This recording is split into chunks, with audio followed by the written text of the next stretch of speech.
আজ আমাদের পাঠদানের বিষয় Leela's friend, written by R.K. Narayan.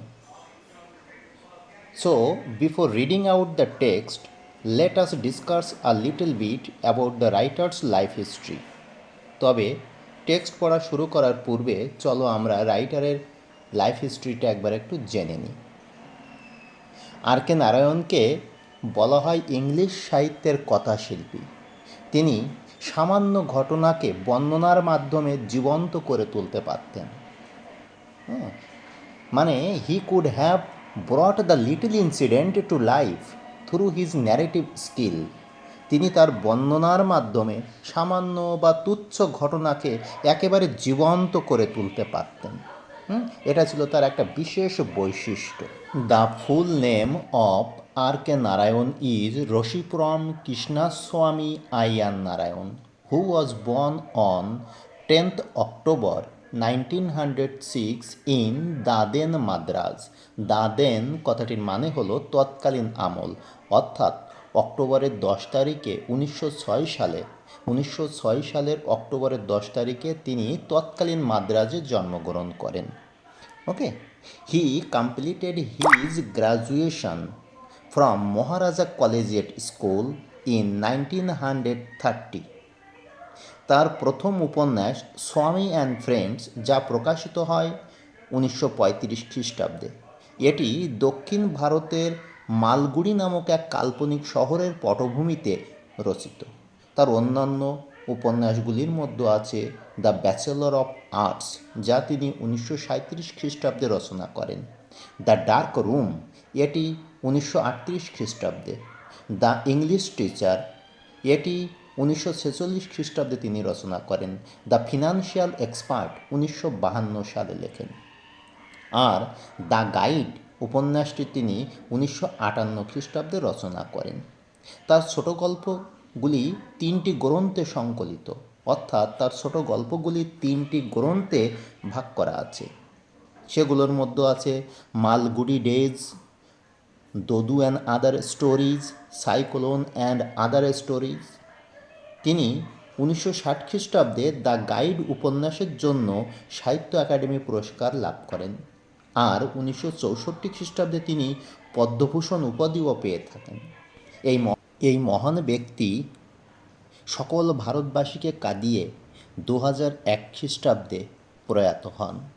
বলা হয় এক নক্ষত্রের পতন ঘটে, শুধু ভারতে নয়, টোটাল ইংলিশ সাহিত্যের জন্য এই নক্ষত্রের পতন ঘটে 2001 খ্রিস্টাব্দে। চলো এবার টেক্সট পড়া শুরু করা যাক। Siddha was hanging about the gate at a moment when Mr. Shivashankar was standing in the front veranda of his house, brooding over the servant problem. এই লাইনটাতে দুটো ইম্পর্টেন্ট শব্দ আছে। একটা হলো হ্যাঙ্গিং অ্যাবাউট। হ্যাঙ্গিং অ্যাবাউট কথাটির মানে হলো ঘুরঘুর করা, যাকে বলা হয় লয়টারিং। লয়টারিং মানেও ঘুরঘুর করা বা পায়চারি করা। ওকে, আরেকটা আছে brooding over.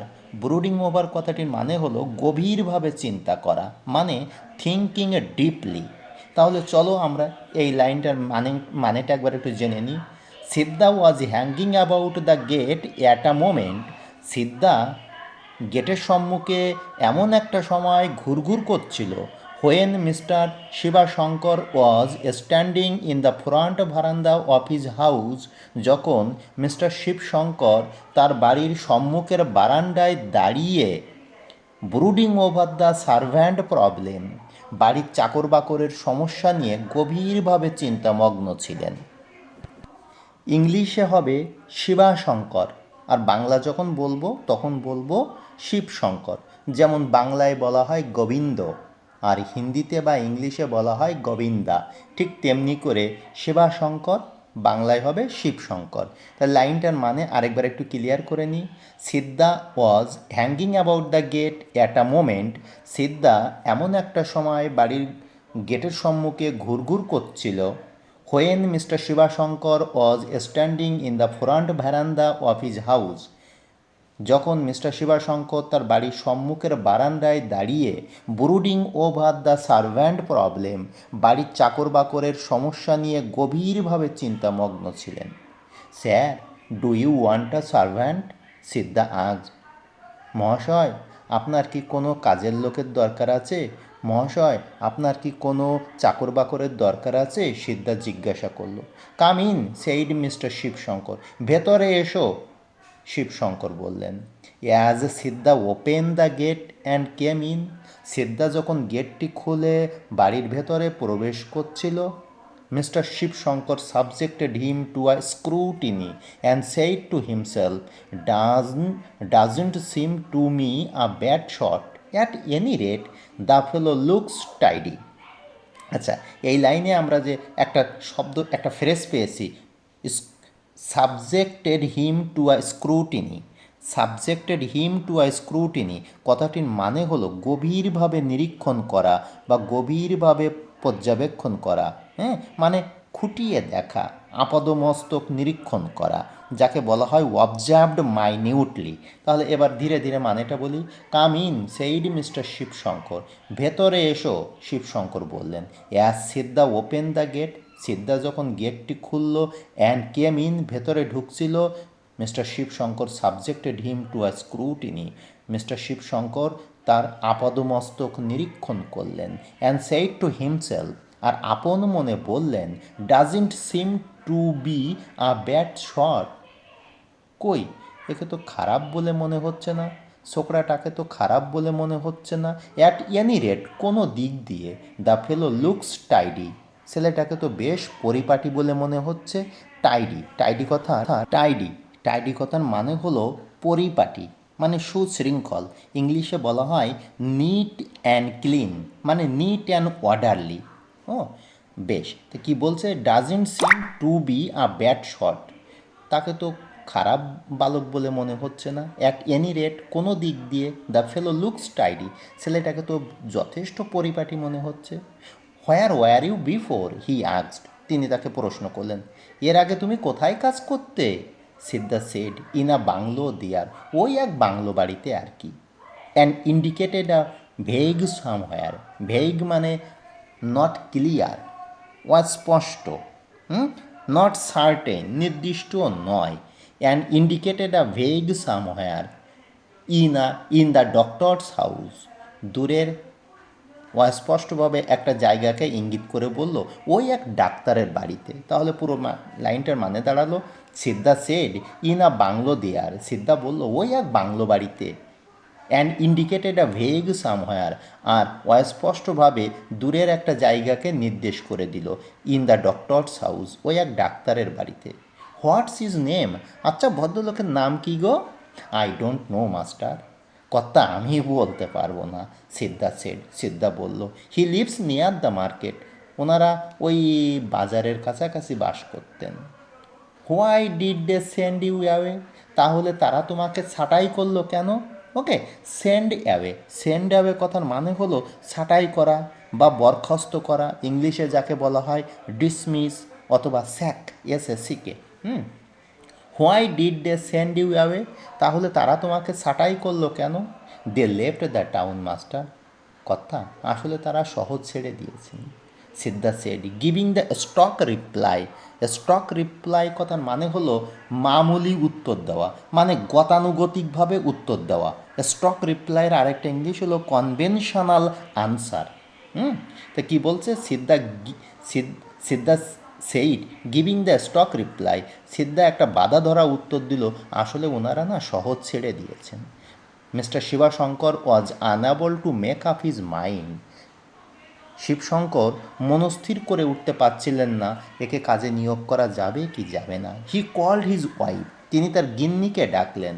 She looked at Siddha and said, তিনিও সিদ্ধাকে ভালো করে পরীক্ষা নিরীক্ষা করলেন, ভালো করে লক্ষ্য করলেন আর বললেন, he doesn't seem to me worse than the others we have had, কই আমারও তো একে খারাপ বলে মনে হচ্ছে না, অন্ততপক্ষে ইতিপূর্বে আমাদের বাড়িতে যারা কাজ করে গেছে একে তো তাদের মতন বলে আমার মনে হচ্ছে না, তাদের মতন খারাপ বলে মনে হচ্ছে না। আরেকবার বলি, he doesn't seem to me worse than the others we have had, ইতিপূর্বে আমাদের বাড়িতে যারা কাজ করে গেছে একে তাদের মতন অত খারাপ বলে মনে হচ্ছে না। তাহলে বুঝতে পারছো, এদের বাড়িতে আরও অনেকেই কাজ করে গেছে, কেউ টিকছে না। তাহলে এনারা কত ভালো লোক, কত ভদ্র লোক, বুঝতেই পারছো তো। হ্যাঁ, যাই হোক, লীলা, দেয়ার 5 year old ডটার, লীলা তাদের 5 বছরের মেয়েটি, কেম আউট ঘর থেকে বেরিয়ে এলো, লুকড অ্যাট সিদ্ধা, সিদ্ধার উপর তার নজর গিয়ে পড়ল, and gave a cry of joy, আর আনন্দে উৎফুল্লে চিৎকার করে উঠল, ও ফাদার, ও বাপি বাপি, শি সেড, সে বলল, আই লাইক হিম, ও না আমার বেশ পছন্দের, ডোন্ট সেন্ড হিম অ্যাওয়ে, ওকে তুমি তাড়িয়ে দিও না, let us keep in our house, ওকে আমাদের বাড়িতেই রেখে দাও, অ্যান্ড দ্যাট ডিসাইডেড ইট, আর এটাই চূড়ান্ত বলে বিবেচিত হলো।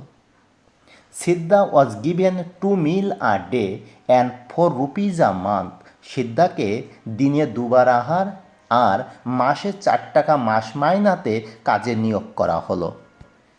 এখানে সামাজিক বৈষম্যটা একটু বিচার করে দেখো। হ্যাঁ, ধনী গরিবের মধ্যে বিভেদ, চাকর আর মালিকের মধ্যে বৈষম্যটা একটু দেখো।